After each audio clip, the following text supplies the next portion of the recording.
Et donc Angélique, c'était il y a 30 ans, le 18 mars 1982, le Limoges CSP remportait à Padoue la Coupe Korač. Une victoire face aux Croates de Šibenka Šebenik, une date historique pour le sport français et un moment gravé dans la mémoire des témoins de l'époque. Aglaé Ponce et Mekiusa Boudjema ont rencontré deux d'entre eux. Mémorable, l'équipe Magazine et le Populaire du Centre font leur une sur cette première victoire emblématique du CSP le 18 mars 1982 à Padoue en Italie. 90 pour les Limougeaux contre 84 contre les Yougoslaves de Šibenik. Au départ, personne n'y croyait vraiment, d'autant que le match avait plutôt mal commencé pour les Limougeaux. À la mi-temps, on considérait que le match était perdu, parce que je rappellerai quand même qu'Ed Murphy, sur qui on comptait beaucoup, était passé au travers de la première mi-temps. Heureusement, deuxième mi-temps, notre deuxième joueur américain, la Kiffin, sur qui on comptait un peu moins, a été éblouissant et donc nous a tenu un peu la baraque pendant toute la première mi-temps. Et en deuxième mi-temps, Ed Murphy s'est retrouvé et je crois que ça a été une apothéose extraordinaire. Le CSP devint la première équipe française de sport collectif à remporter une Coupe d'Europe. Pourquoi ? Parce qu'un ensemble de facteurs étaient réunis. Oui, il y avait une équipe quand même très solidaire, avec notamment Jean-Michel Sénégal et surtout un grand entraîneur qui était André Buffière. C'était la force de l'équipe, ça ? C'était cette cohésion ?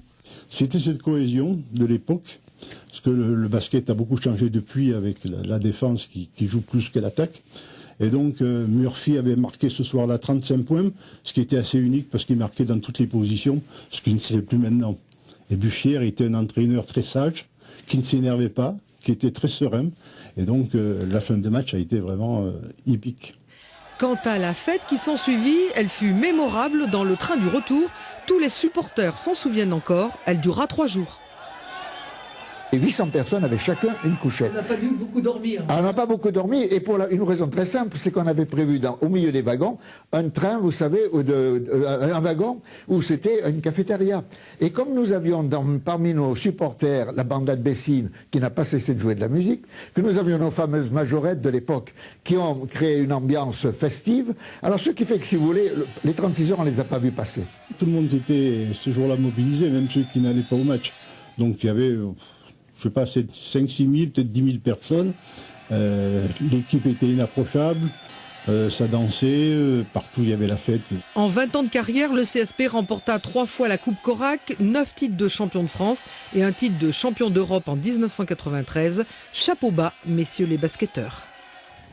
Et pour parler du passé, mais surtout du présent du CSP, Frédéric Fortet, le président du club, est sur notre plateau. Bonsoir. Bonsoir. Alors, vous étiez pas là, évidemment, il y a 30 ans, mais vous suiviez déjà le basket. Quels souvenirs vous gardez de cet événement ?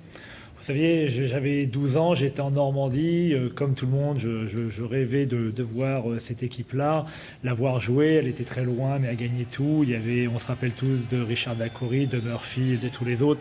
C'est vrai que c'est les deux joueurs qui ont marqué, mais Murphy était un joueur avec un physique atypique. Il avait plutôt le physique de l'agriculteur moyen que du joueur de basket de haut niveau, avec une énorme moustache. Il a dominé toute l'Europe pendant 3 ans. C'était juste fabuleux, quoi. Des victoires comme ça, c'est ce qui a forgé l'identité du club autour de ces joueurs-là qu'on voit encore régulièrement à Beaublanc. Je pense à Billet, Faye, Dacoury, vous en avez parlé. Oui, bien sûr. Et ils sont à la base de l'histoire du club. Si aujourd'hui on en est tous là, c'est parce qu'il y a eu un départ. Alors il y a M. Popelier, il y a eu M. Biojour en tant que dirigeant, il y a eu évidemment André Buffière qui est incontournable dans l'histoire du club. Mais bon, évidemment, il y a tous les joueurs qui étaient là. Bon, les Apollo Faye, ils viennent encore régulièrement.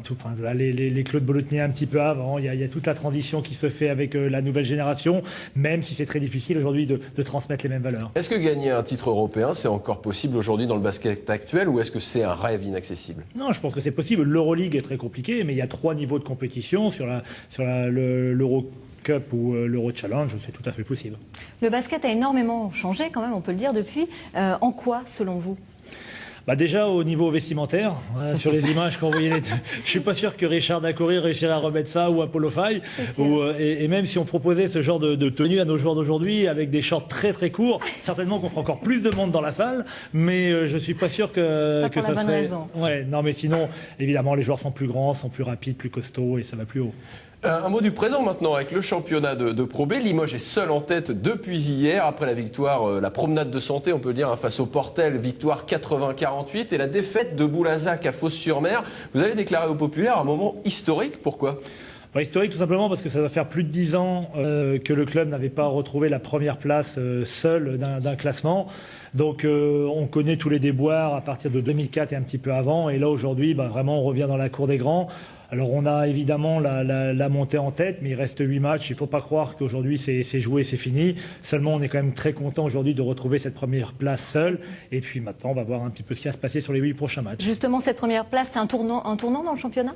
Oui, certainement. On court derrière depuis début septembre. Donc on est très content de l'avoir. Boulazac nous a mené la vie dure jusqu'à présent. Ils vont encore nous mener la vie dure sur les 8 prochains matchs. Maintenant, on sait aussi une chose, c'est que sur les 8 derniers matchs, si on les gagne, on finira premier, on sera en Pro A.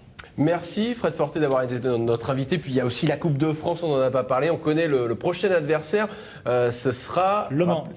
Le Mans, voilà, équipe de Pro A. Ce sera aussi un gros match, ça sera au mois d'avril à Beaublanc. Donc, merci Fred Forté. Donc voilà pour le basket, ce qu'on pouvait dire ce soir. Mais